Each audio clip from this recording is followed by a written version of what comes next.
Good morning, everyone. I hope your coffee or tea or donuts have kicked in. Mine has.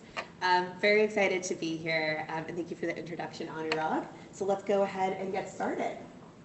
So as Anurag said, today is all about the customer and your value proposition. You can have an awesome idea, but you have to also make sure this idea works well with a customer base and that they want that idea right now. You only have 3 months to build your product, so really understanding that very finite connection between the two is extremely important and something that I've seen within my career. So we're going to dive into the customer experience today and validating your idea as it relates to a customer, introduction to how to analyze and start to think about that, and then you guys will break off and do some of that discovery for your business. So a little bit about me. I was in your chair about 16 years ago, so it's been a long time. But one of the things that I found really valuable throughout my professional experience is placing myself in the mindset of a customer. And my whole career kind of has been about how do we ensure that the products that we're selling are speaking the customer's language and actually solving the need that they have. So I started my career at Google. I was hired right out of college, and I started out on the sales side. And I'd never done sales before. I was a communications major, had done some internships, but this was really my first foray into working with actual people with actual problems and seeing how we as a company could solve them with the products that we had. I worked with a portfolio initially of about 300 customers per quarter, and so I was having conversations all the time with these different types of businesses. Mom and pop stores that were trying to sell toilets to their everyday, neighborhood clientele, to large multimedia conglomerates that were looking to kind of evangelize a big brand across the nation. And that was a really good foundational growth area for me, just because every customer had such a different way of speaking of their product, and it was about figuring out how our products can help them grow their business. That job actually took me, the first job actually took me to New York, where then I moved to our agency team with Google. And here I was helming a portfolio of some of our fastest growing digital media agencies, who under them had hundreds of clients that were utilizing our Google products. And so the same questions that I learned from the very beginning of my career and even a little bit before of how are your products solving your customers' problems? What are the languages that they're using to talk about their products? And how do we as Google fit into that narrative became even more and more imperative. So having done most of my career on the sales side, I realized I was missing a lot of really key tools to become an entrepreneur if that's something that I wanted in my future. So you guys are already ahead of the game. I wish I had this program when I was your age. And so I actually left America and I went to, hello?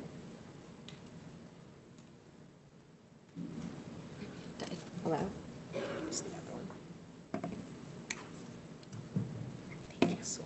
Thank you. Tech difficulties. I moved over to England where I did my MBA and then started working at a startup ecosystem called a Venture Builder. And this was a complete 180 from Google because this was working within an ecosystem of really small businesses. Again, very nascent, pre-seed / Series A. And my whole job was to jump in, understand that business model in about 2 or 3 weeks and help solve a problem. And so here I did some marketing work, I ran a marketing team, I built up a whole B2B kind of funnel cycle. And again, the common theme was, who is the customer? Are we speaking their language? And is the product actually solving a problem that they're going to want to pay for? And that led me back after a couple years. Loved living in England, but really missed my family. And I actually grew up in Orange County. And after 18 years, I was like, I'm ready to come back to Southern California. So I found a job at a company called Consumer Direct, where I'm now the VP of their B2B department. And there I'm actually growing a brand new product outside of their B2C space. And again, the same questions. What is this product actually solving in this really saturated market? So the common thread is understanding your customer from the get-go and understanding how your product fits their, solves their problems is imperative no matter what size company you go, what team you're working with, and are you able to speak their language. So who remembers Google Glass? I see some of the older folks like myself in the room raising their hands. And now we have a much better product called the Meta glasses. But Google Glass was actually the first foray into wearable tech. It came out in 2014, and about 10 years ago, or 12 years ago, Google thought of a really great idea of what if people could wear their computer on their face? What if they could go into the world, not have to take out their cell phone, take out their laptop, and take pictures, communicate without having, to take out any additional device? Really awesome idea that in 2026 worked really well. In 2014, people were scared of this. Google funneled about $895 million in developing these glasses. And though the idea seemed great on paper, what they didn't do their due diligence on was really understanding if the customer was ready for that. And they thought their customer was anyone that likes tech, which is extremely broad. And even for the most tech savvy people, everyday people were not ready to kind of wear something on their face. They thought it was invasive. They didn't feel comfortable taking pictures without permission. Just the fact that you had a computer always on your face, people felt uncomfortable by that. So it was a complete bomb, actually. Google Glass, I think, sold maybe about 200 million net worth of those pairs of glasses, and weren't able to really kind of evangelize that in the market and kind of open up the market share where they thought it was possible. What ended up happening, however, is they realized they were going to market too broad, and then they took a step back and said, what customer segments actually would find value in something like this? And what they found, which was really interesting, were professional, high-level professionals like doctors. Surgeons, for example, wanted to wear something like this because their hands were always busy, and so they wanted to have something on their face that could help them like pull up information, take pictures, look at their surgeries without having to get another device and get out of surgery and wash their hands, for example. So once Google narrowed down on what that customer segment was, they actually found a lot of success within those niche markets. But because they went to market so broad, it actually is one of the more darker stains, I'd say, on their product development, and one that I think Facebook or Meta has now learned from and made a much more successful product that didn't feel as invasive. So I'll throw it back to you guys. What are the most common reasons that startups fail? Oh, here you go. Failure in marketing, yep, okay. Even thinking a little bit before that, though. Any other ideas? Okay, yeah, that's definitely a problem. Oh, back there? Too much passion, okay. Yes. Sometimes it can be a little overwhelming, you're right. I feel like companies, they like look for a problem, like this. Not everyone needs that problem to be solved. Yes. They look for a problem and not a need. That hits the nail on the head. So this is the most common reason startups fail. And what you'll see here is the most common reason is that there is a lack of product market fit. This is a core lesson regardless of where you guys go in your career. Your product needs to meet a need that a customer right now or in the near future will have, and are they willing to pay for that to solve their pain point? If you don't get this right. There is an anecdote. So I have a friend who's a VC. So he says most startups fail when the founder that's one of the other main reasons. That's a great reason. Your founder needs to be passionate about what they're doing, and we have some amazing founders I know in here. I've personally never founded my own company, but that passion of the founder matters so much. So the lack of product market fit, though, is actually the biggest reason, and that's because if your market doesn't want your product, you have nothing to sell, there's no appetite. Think of the Google Glass experience. They went so broad that they invested all this money thinking they had this awesome idea, and then they realized actually the market's not ready for this, and they wasted almost $1 billion on that. So I saw this a lot in London when I was working at the Venture Builder. A lot of really great ideas that came in. Everyone's idea is kind of their baby. I feel the same way when I think of something I think is great, but the market just might not be ready or willing to pay for that idea. So there's a lot of other problems, like you guys were saying, like the marketing, the funding, maybe too much passion, but getting this right from the get-go really can set your business up for success. And that's what today's session is about, is what tools can you use to really assess how your idea might need to pivot, if it does at all, to meet the market. So at the moment with your guys' business ideas, who thinks that their customer is everyone? Okay, I see some head nods in a negative way, which is good. Your customer is not everyone. That's because everyone is such a broad segment. It's not even a segment, it's just like a large audience. When you're so broad, you can't be specific with what your value proposition is and what you're looking to go to market with and how you're going to speak your customer's language. Being able to place your product in a customer's language and in the pain points that they're trying to solve is imperative. Because when you're launching your product, you don't want it to seem like they have to buy something that's just additional to their life. You want to make it seem like this is imperative to solve a pain point. This is actually solving your problem that you're having at the moment. If you build something that nobody really cares about, execution doesn't matter. And your job of the week is to really figure out what are those pain points and is your product solving them in the way that the customer cares about.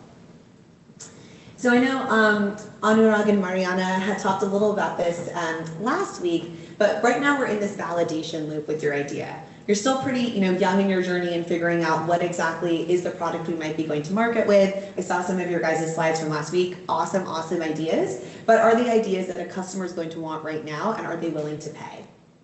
So right now we're in that hypothesis idea, or that hypothesis part of the loop. Here you're going to be developing, we think that this customer or this segment cares about this. This is how our product solves those pain points.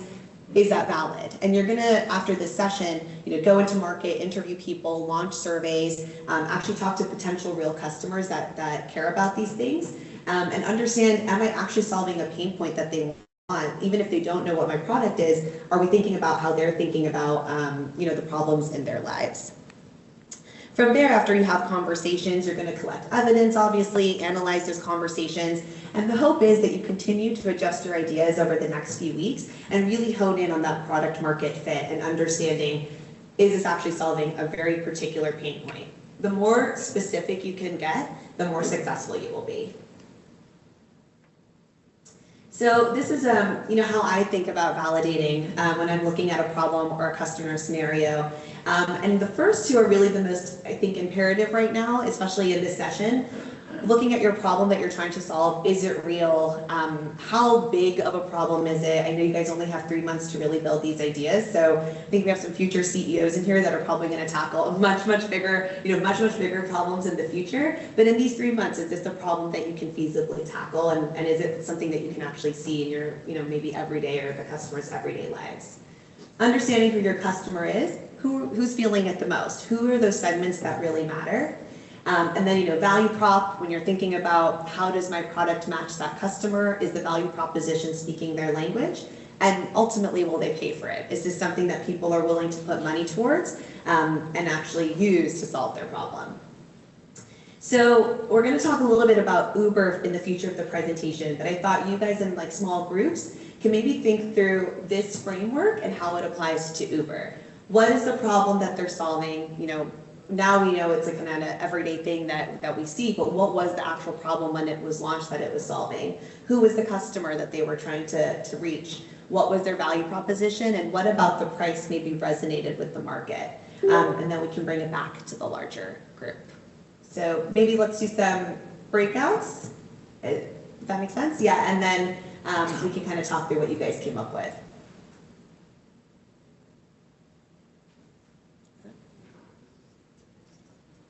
Breakouts in the tables. Breakouts in the tables. Yeah, so you guys can huddle and then talk through. Cool.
We'll give it one more minute.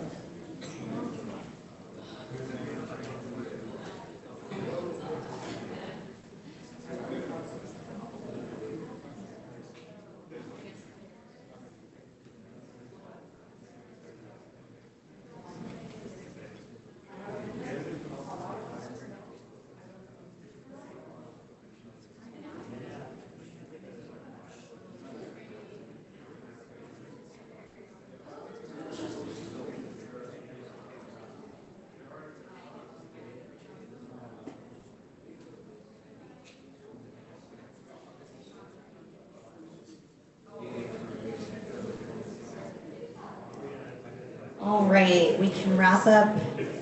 It sounds like a lot of good conversation. I don't know if it's still about this, but let's go ahead and bring it back to the larger crew.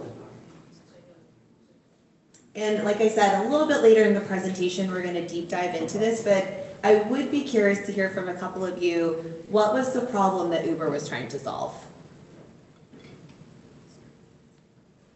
People who needed rides somewhere. Awesome, super simple. Like, I don't want to get behind my wheel. I don't want to drive myself. Maybe I've had a night out with some friends and I don't feel like I should be driving. Uber, yeah, that was kind of the high level one. Any others? There's a few more. Go ahead. Mm-hmm.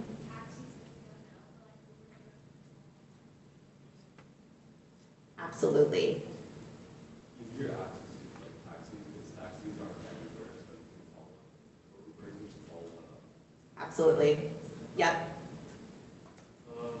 Like maybe if you're going to a place that is very populated and has no parking, like that way, and you don't want to worry about finding parking. Yep.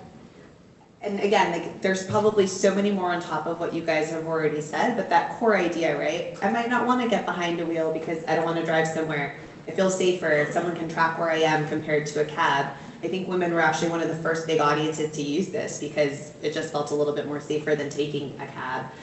Parking, having moved back to LA, not fun. So I could all really, really great ideas, whether you were in a city or not, just having something that you could call at the touch of a button in an app just made it so much easier to get from A to B. So who was the customer that we think Uber kind of segmented out first as their priority? Without cars or even tourists. Mm-hmm. Okay, people without cars or tourists. Yep, makes sense. You don't have a car on hand, just call an Uber instead of renting one. Like cities without public transportation. Mm-hmm. Yep, congested places that you had no easy way to get to, and like you said, parking is difficult. Go ahead.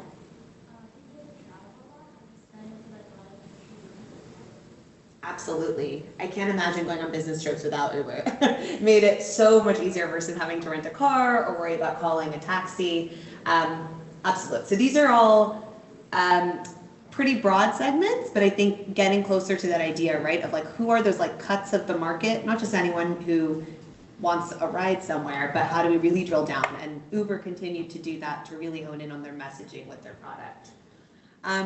We'll skip value prop and price for now, but these are the kind of things to think about with your idea, right? Like, let's really drill down to the very specific problems this is solving, and who are the customers that really care about it?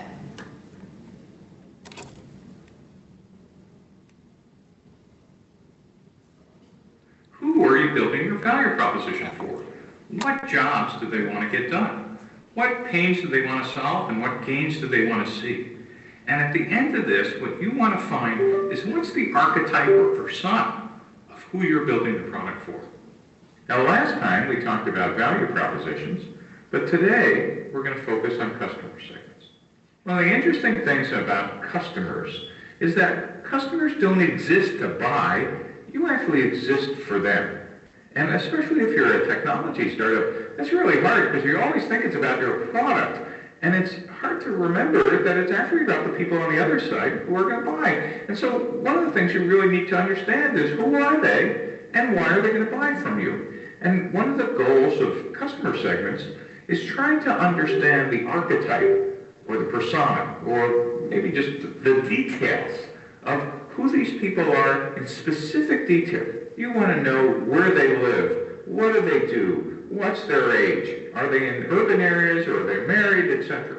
And why do you want to know that? Because it will help you figure out how to not try to boil the ocean by trying to get everybody in the world to buy your product, but figuring out who specifically is interested and why makes it incredibly easy to sell and have them want your product when you understand who they are and what their motivations are. So that's why we spend all this time talking about customers and customer segments. One of the things you'll also see later in this lecture is that you might actually have multiple customer segments. That is, different types of customers all interested in your product. They might be male, 18 through 24, live in urban areas, but you might also have women who live in the countryside, 45 to 55 in some cases, also interested. And the types of marketing or demand creation you'll do to attract each segment will be different. But if you didn't know who they were, you'd be creating the same type of marketing, and in fact, probably not reaching any of them. So let's take a look at this in more detail. So I thought that was a nice little high-level overview of, kind of encapsulating a lot of what we're talking about right now, why getting so niche with your customer segments is extremely important. And again, in my career, I've kind of seen this across the board. In my current job, when, we work with credit reporting and with credit bureaus, we were going so large into the market when we initially started to think about the launch. We were like, it could be anyone that needs a credit report.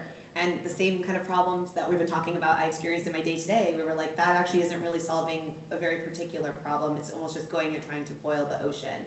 And so we really had to narrow down into the industries, the people within the industries that would be buying our product. And we're still kind of formulating what those customer profiles look like. But thinking about customer profiles, that should be something with your own ideas that you're looking to really identify and be so specific. And we'll talk about demographics in a little bit. So before diving into, the who are your customers, we need to understand the why. Buying something is a psychological decision. Investing your hard-earned money into a product is not just about, I need this right. I mean, it can be in some cases, I need this right now, I'm going to buy it. But there's a lot of psychology and studies that have been done into the mindset of why people actually buy things. If everyone's looking at the news these days, our economy has been quite up and down. So people are really holding on to their hard-earned dollars for something that really matters and solves their problem. Think about the last time you guys bought something. Did you need it for a specific purpose? Were you annoyed by something and wanted a product to solve it? Was it something that just gave you joy and you wanted, something that made you happy? There's a lot of those kind of psychological questions, again, that you should be thinking about when you're thinking of your customer. Why would they want my product? What is that emotional fulfillment or job that they're looking to get done with the product that I offer? So there's a few different frameworks in here, and apologies, I thought this was a build, but I'll just go from top to bottom. So the first one is jobs to be done. And this is a pretty popular framework in the entrepreneurship world. And how they think about this is people don't buy products, they hire them to do a job in their life. So this job might be functional, it could be social, it could be emotional, but it's thinking about what are the jobs that your customer needs done and how is your product filling those jobs for them. So we're going to talk a little bit about Spotify in a bit, but thinking about Spotify, they buy Spotify to, pass time potentially, set a mood, give you some study music. There's a few jobs that maybe the Spotify customer wants done, even though it's the same product. So this can be a way to think about your product, of what are the jobs that my customer would be needing to be fulfilled. The next one is pain to relief. And so this is probably a very obvious one of what pain points is your customer having that they need relief for? Thinking, very basically about painkillers. When someone's in pain, they take an Advil or a Tylenol, that pain's gone.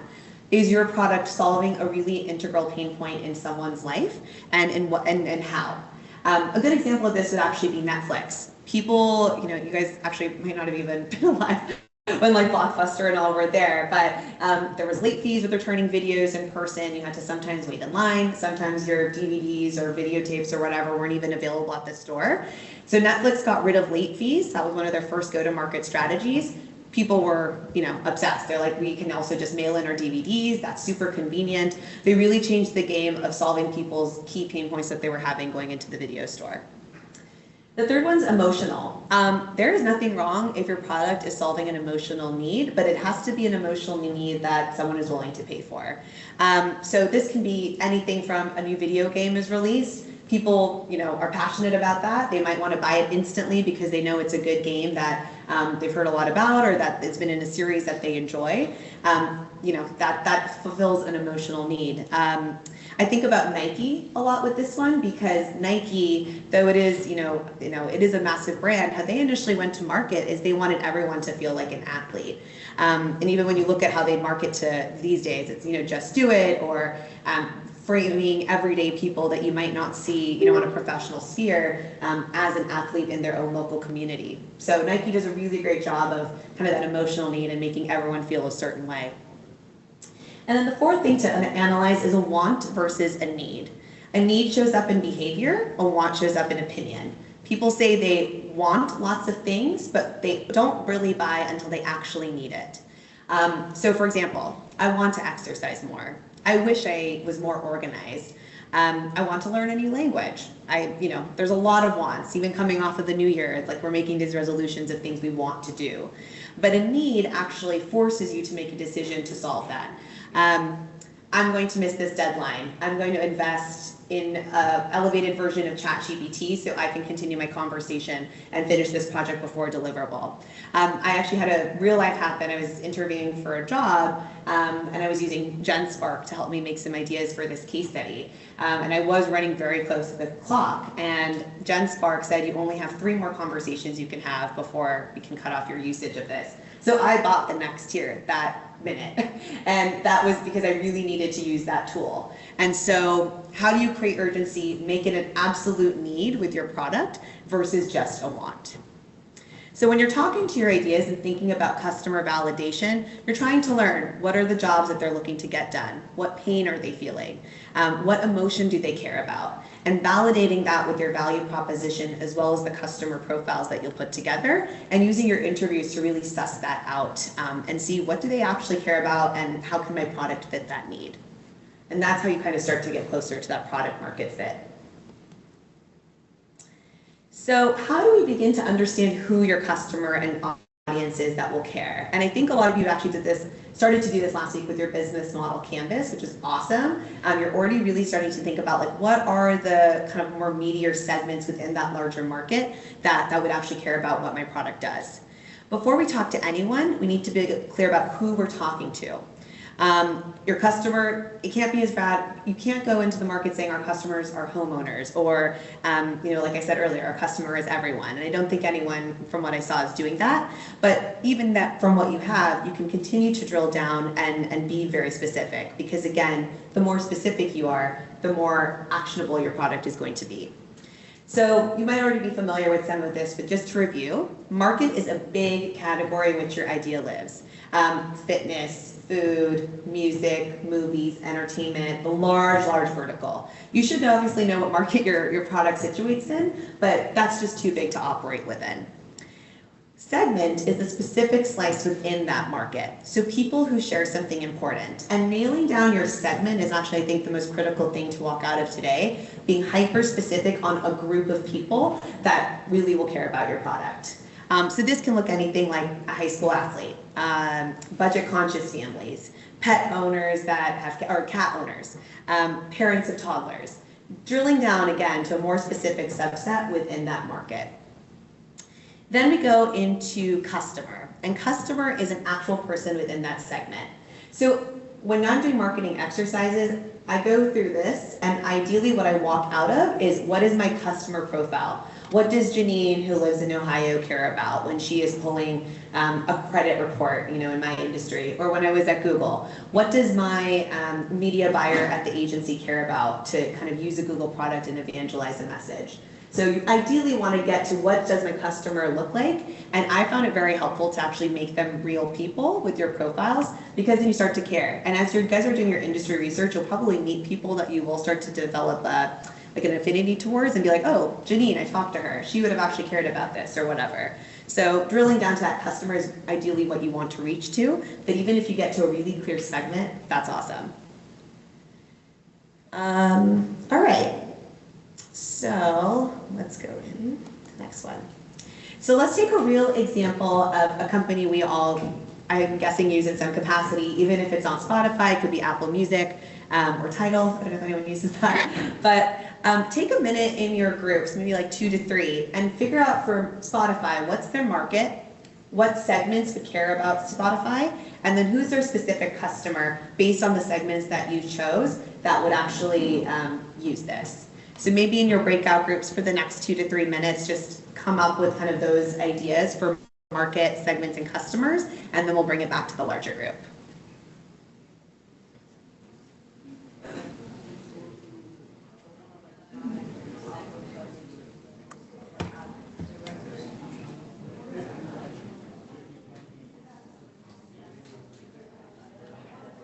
See if I can get the backup mic working.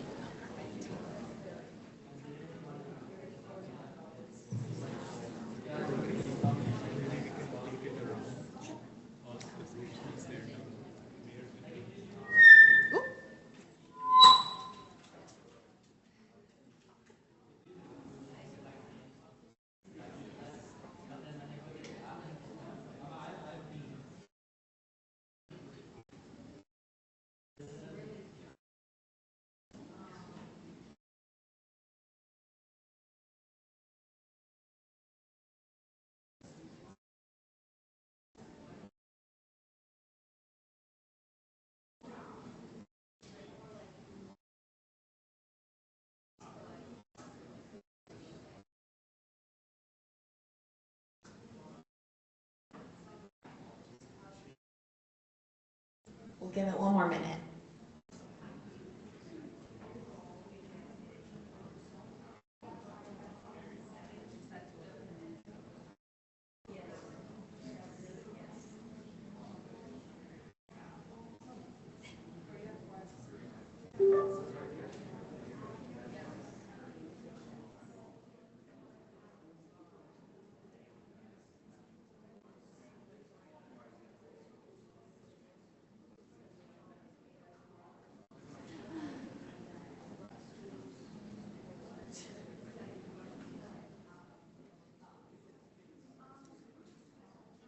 All right. Let us bring it back to the larger group and get a few ideas going with what you guys thought about. So what are some of the markets that Spotify operates within?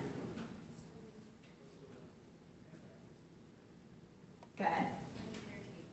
Entertainment, okay. And that's good. It's like a large slice that you can drill down from.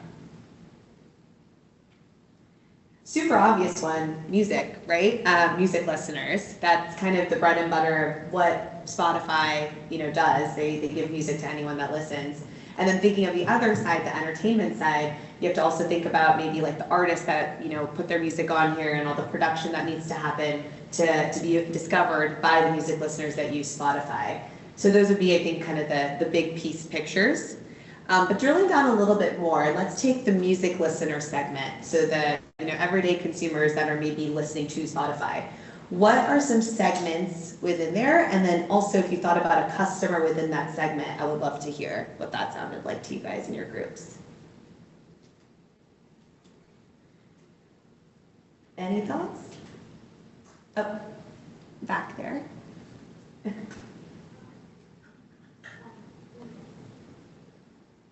Wait, what was the question? So what was a segment that you guys came up with?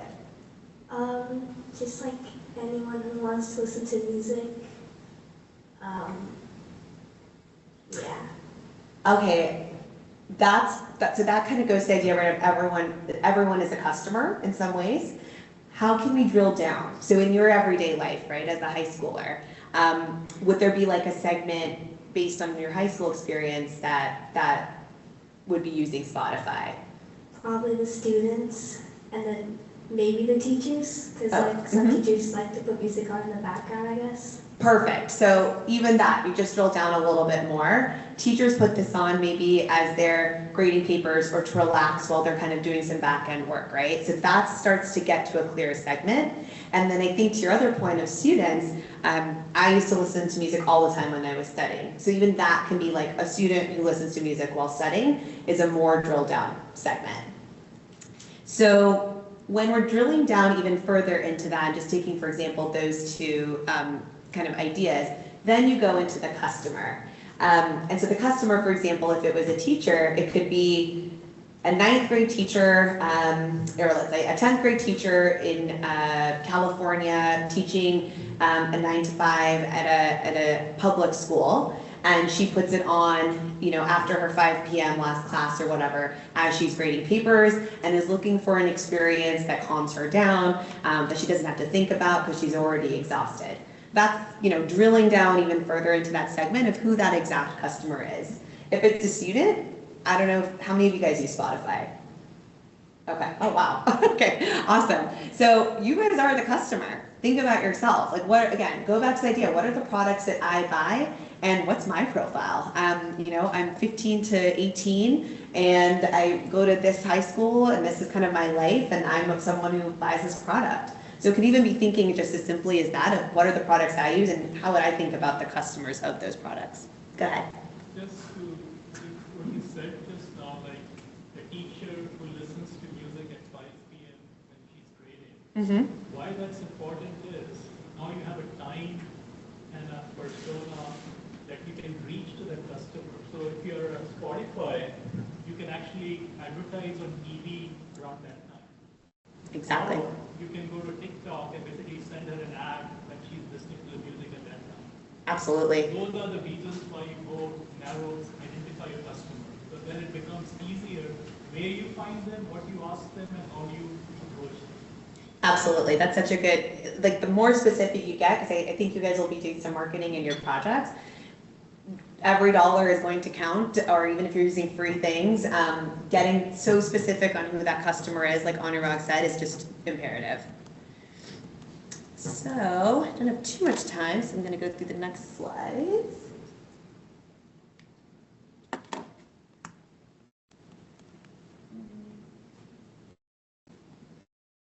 All right.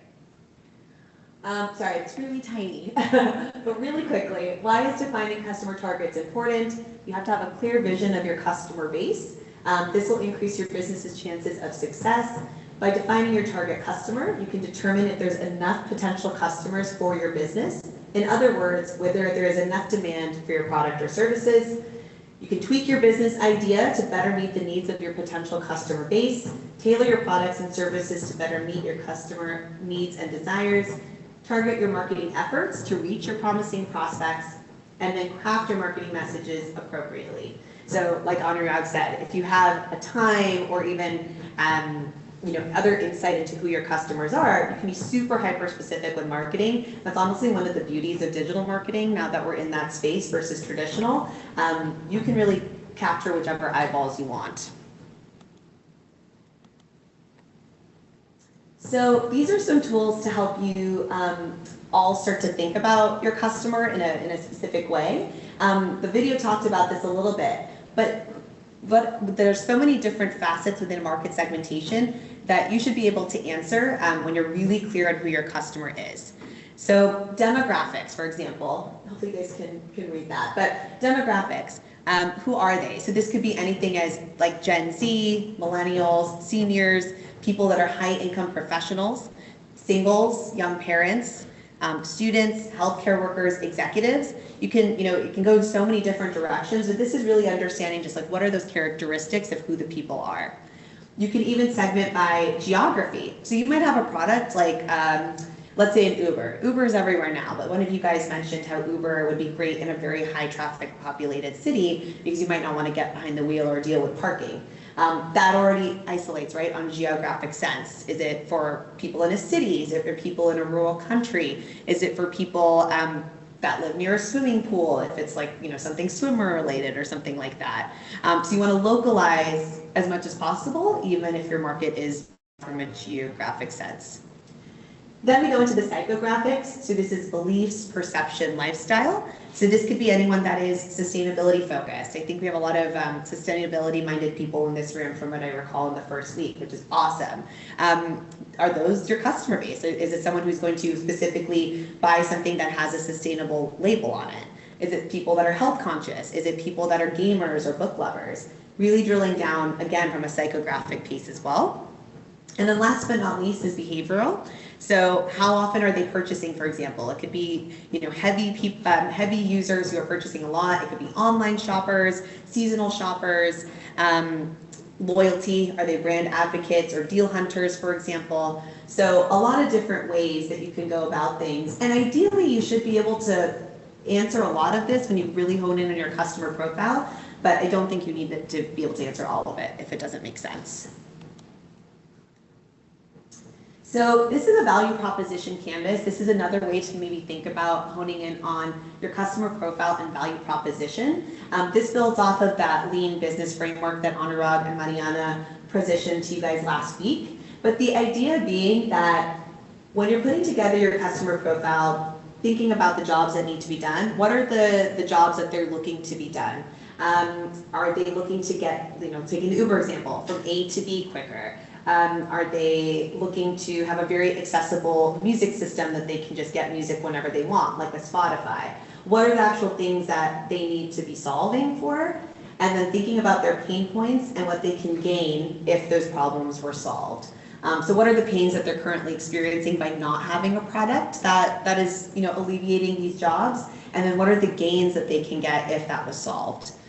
On this side then, when you're thinking of your business, you want to put what is your product and service, and then what are the expected gain creators if someone was to use that product and service up there, and then what are the pain points that you would be relieving as well. And ideally, if you have a match, your gain creators will be, sorry, it's a little wonky, but your gain creators will be solving the gains that the customer cares about, and your pain relievers will be solving the pain points that they currently have. And your product and services will, be solving what the jobs are that they're looking to be done. So this is kind of a nice way to just see, can I check off things? Does it actually make sense? Are we meeting in the middle? And if not, that might be, a process you need to go to continue to tweak your idea. We don't have too much time. I'm sorry, it's a little tiny to look at this, but this is kind of what one for Uber would look like. And you guys hit the nail on the head actually with so much of it. So when Uber was going to market, they were thinking about, okay, we want a variety of services, availability on request, those things within the market. Variety of service could be, for example, you could get an everyday car or a black car, or like if you wanted a more elevated experience, you just wanted to tap your finger to do it. What were the gains that customer would have? Faster service, low prices, and availability for people that would want a product like this. And then the pains that they're experiencing at the moment by not having an Uber or an accessible ride-sharing service, they don't have as much safety. Reliability might be a problem with cabs, processing time, higher costs. And then what Uber did on this side, or what you could do with your business, right? As they're thinking about their product, so car on request or cab on request, efficient rides, sharing the journey, and one-click rides. Then they figured out what are the gains that would actually happen if we built this, and what are some of the pain relievers as well. And then are the gains and pains that the customer has identified or that you've identified for the customer solved by the product that you've put together. And so it's at least a starting point for you to think about how much of this am I actually solving, and does the customer really care if this product came to market, and is it something, that they're willing to pay for. So here is a kind of another way that you can think about identifying your customer persona. This statement helps you understand the experience you want to offer to your customers, and it can help you target a new audience when creating a new product or service. So this forces you to put yourself in the customer's shoes of, can I answer these questions about who my customer is? And again, is my product and the value proposition I'm going to market with meeting what this statement is saying. We don't have too much time, but for example, this might be one that if you're kind of trying to jog some ideas, think of the Spotify, think of the Uber case studies that you guys have already been discussing today. What would this statement look like for one of those businesses, and how can we kind of transfer that to the businesses you're creating? And this is a nice slide. I don't know if you guys, I think you guys have access to this after the presentation, but this is nice in terms of what are some of the questions, for example, that you could be thinking about. In your activity, we're going to go through Google surveys and putting together a survey to go to market and understand specific pain points of the customer profiles you guys are thinking through. So these are some kind of thought starters that allow you to identify who those customer personas are and how you might want to think about reaching out to them to do some really kind of deep dive into the market research that you'll be conducting. So your mission, if you choose to accept it, which I think you might have to for the program, but understand who your customer and market segment is as deeply as possible. When we go back to that idea of product market fit, this is really the crux of it. Do we really understand the pain points or the jobs that our customers need to be done in so finitely that we can kind of parallel or situate the product idea to fit those? Because if it's something that's going to solve a pain point they care about, they're going to pay for it and you're going to have a successful product. Assess if your current business idea can add value to these segments through live conversation and research. So the second half of this, we're going to do some activities where you're going to start to think about how do we formulate a survey, how can we use AI to kind of target, to really hone in on what those customer profiles look like and segments, and then how do we start to engage with those segments in the next few weeks to really understand if we're understanding their pain points as specific as we need to. And then find the sweet spot between your value proposition and customer pain points. Again, thinking of that chart with the customer and the value prop, are we really centering in the middle and able to really check off what the customer is experiencing and hoping to see with a product that might solve their problem? So that is it. Do you guys have any questions before we go into break time? Cool. Well, thank you guys for being so engaged. I know it's early on a Saturday, but I hope the takeaway from this, helps you guys bring your product to life in a way that's really going to solve a real customer's problem. And I'm excited to see what you come up with. Thank you.